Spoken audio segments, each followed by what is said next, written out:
that he survived this, he was going to come after us and in any way that he could. The day after the email, multiple officers tell Fox 13 the mayor called a mandatory police department meeting. She was very upset. Somebody in our agency had gone to the media. She told us, and I quote her, and this is Colleen Potter from Heber City, that she believes in karma and karma's a bitch.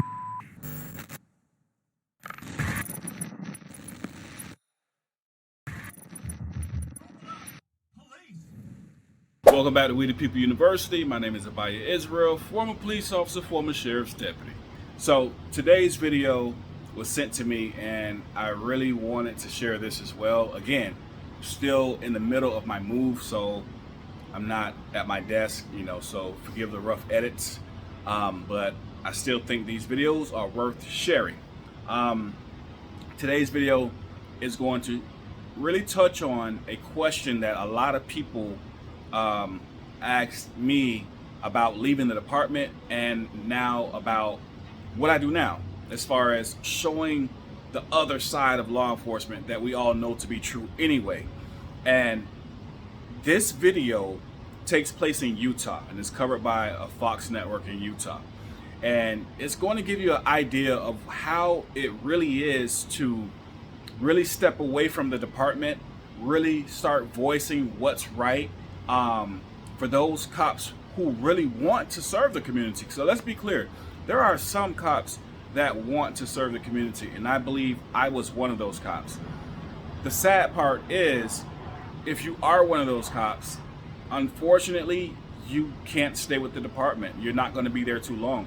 It's not how the departments really operate on the inside. There are going to be certain things you have to do, certain things you must comply with, and either you comply with those things that go against what you believe, or you leave. And that's just the way it is. And this video is going to show you guys that and give you a good idea of how this works on the inside. So I'm not going to say too much. Let's jump into this video, and at the end we'll talk about it a little more later. It's taboo to tattletale on your administration. You were under investigation for putting your hand on someone's throat. I just want to know what happened. We could debate all day long, right? Did he put his hands on his throat? Did he not put his hands? Was it an accident? Was it intentional? Right? Did he squeeze? Did he not squeeze? He needs to be fired. This is what's wrong with law enforcement. Earlier this year, the chief of the Heber City Police Department was placed on administrative leave, accused of choking a suspect while placing him in the back of a police car. For months, even after the chief was cleared of all wrongdoing, Heber City has refused to talk about the case, release public records, or even explain why the chief was under investigation. Tonight, in a Fox 13 News exclusive, you will be among the very first people outside of the department to see the body camera video. As Fox 13 investigative reporter Adam Hurwitz explains how officers feel that they've been retaliated against for crossing the thin blue line. Camera on. Matt, please have my glasses and my shoes. Thank you. I don't want to fight with you guys. On March 31st, paramedics were treating Jesse James Rodriguez. Minutes earlier, his wife called to report he was drunk and wanted him out of the house. When Heber City police got there, officers say Rodriguez tried to grab one of their guns. I will stop you. Come on. There you go. Chief Dave Booth was on scene. He says he was done being patient and decided it was time to take Rodriguez to jail. Officers say until this point, everything they saw was appropriate. But watch the chief's right hand as he struggles to get Rodriguez into the back of the police car. I couldn't hear or tell if the suspect was breathing. Couldn't hear or tell. I did see that it was a grab and there was pressure placed on the trachea. This man is a veteran Heber City police officer who left the department but is still too nervous to reveal his name or face. He is not one of the officers who reported the chief, but agrees with those who did, especially after reviewing body camera video.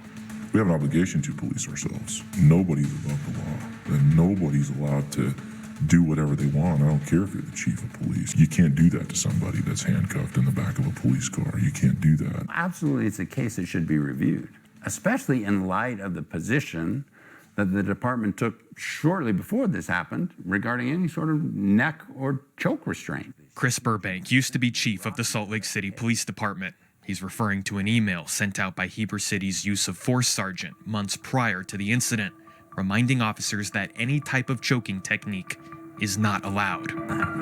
In fact, he says Chief Dave Booth should not have even touched the suspect, especially with so many other officers standing around.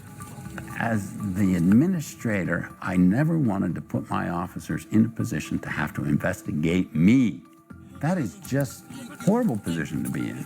But if it were to happen, boy, that is going to be the most open, transparent investigation that has ever been in the history of the organization, because I would never want anyone to accuse me of somehow covering up. Heber City has not been transparent. Even after Chief Booth was cleared of wrongdoing, the city has refused to release body camera video or even explain why the chief was under investigation. All the video in this story has been obtained independently by Fox 13. Absolutely, it is public information and should have been released. You were under investigation for putting your hand on someone's throat. I just want to know what happened. Which never happened. We have the video, sir. As the chief continues to deny what happened, we found the comment he gave us contradicts what he told state investigators. Obviously, there was some force used to get him in the car. Would it be surprising to you if there was body cam or dash cam footage that showed your hand on his neck at one point? No, I don't think it'd be surprising. I just viewed it as something I've done literally hundreds upon hundreds upon hundreds of times.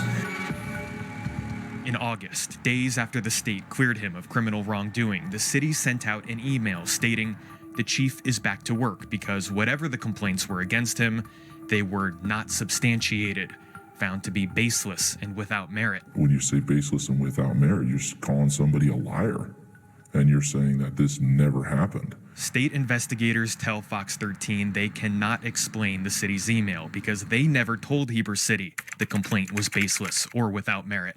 Now that he's survived this, he was going to come after us, and in any way that he could. The day after the email, multiple officers tell Fox 13 the mayor called a mandatory police department meeting. She was very upset. Somebody in our agency had gone to the media. She told us, and I quote her, and this is Colleen Potter from Heber City, that she believes in karma, and karma's a bitch. That is unethical. That is unethical, and whoever implied, suggested, hinted at it should no longer be employed. City Attorney Mark Smedley verified the mayor's comments, but said he could not remember the context. The mayor has ignored all requests for comment. And then they saved the chief for last. And this guy's angry when he's talking to us. I'm going to make you guys tell me who did this. I'm going to make you. And you're going to do what I tell you. And if you don't, I'm going to fire you. It seemed very clear to me that the city's reaction to the complaint against the chief was violating Utah law. It was retaliation. Cameron Platt is the attorney representing Sergeant Jason Jarvie, one of the officers who reviewed the body camera video and filed a written complaint. He says whether the chief's use of force in this case was excessive is up for debate, but the law requiring officers to report concerns is not. They could be criminally culpable for covering up. The way that the city treated it and reacted is much more important and much worse. If it was such a minor use of force, why so much effort to cover it up? Sergeant Jarvie says his supervisors strongly encouraged him to take a demotion after reporting the chief.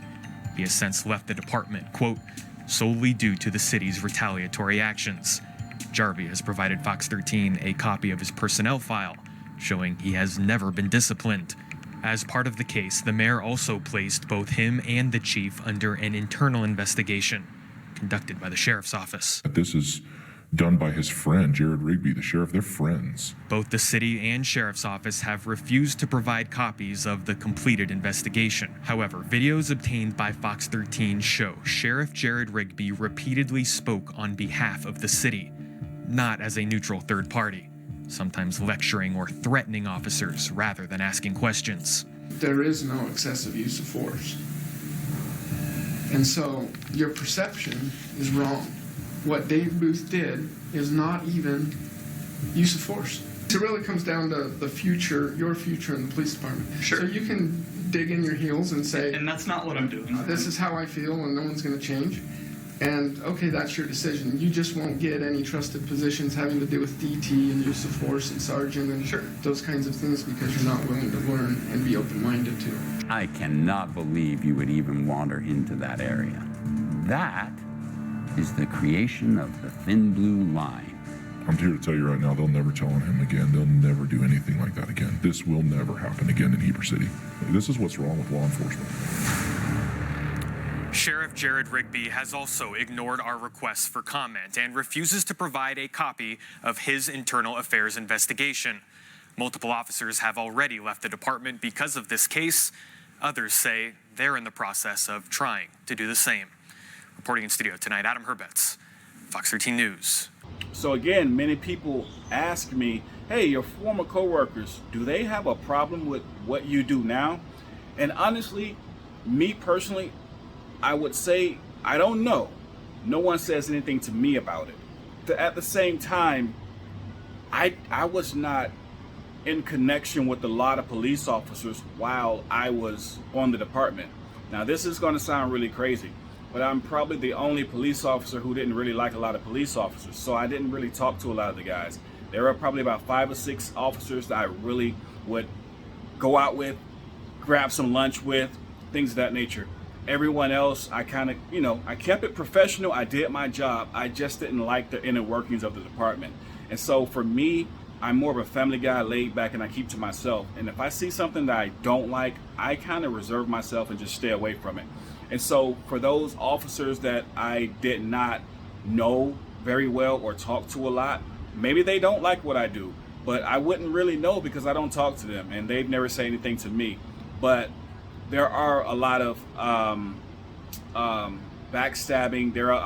It's a lot of, if you want to become the corporal or the sergeant or the lieutenant and so on, as we saw in the video, there are some things you're going to have to turn a blind eye to. And I just didn't want to be a corporal or a sergeant or even a lieutenant and so on. I didn't want it that bad. So I refused to turn a blind eye. And that's why I'm here talking to you guys now. And my thing is this. What's the most important thing to me is you knowing your rights and not letting anyone, I don't care if it is another police officer or anyone, no one should step on your rights. Therefore, make sure you know your rights, always stand up for your rights, and also help educate others to know their rights. With that being said, We the People University, signing off. Thank you for joining We the People University. If you have a video you would like us to share, please click the link in the video description. If you like this video, please hit the like button and subscribe so that you may be notified when we publish future videos. Also, don't forget to download Cancel Tyranny version 2 and learn your basic rights when there is no time to Google. Available now on Apple and Android. And if you ever wondered about what really happens behind the scenes within the police department, check out my other channel titled Cop Tales 236 to hear all of my stories about my time and experience while working as a cop. We look forward to seeing you on the next video. Thank you for your support.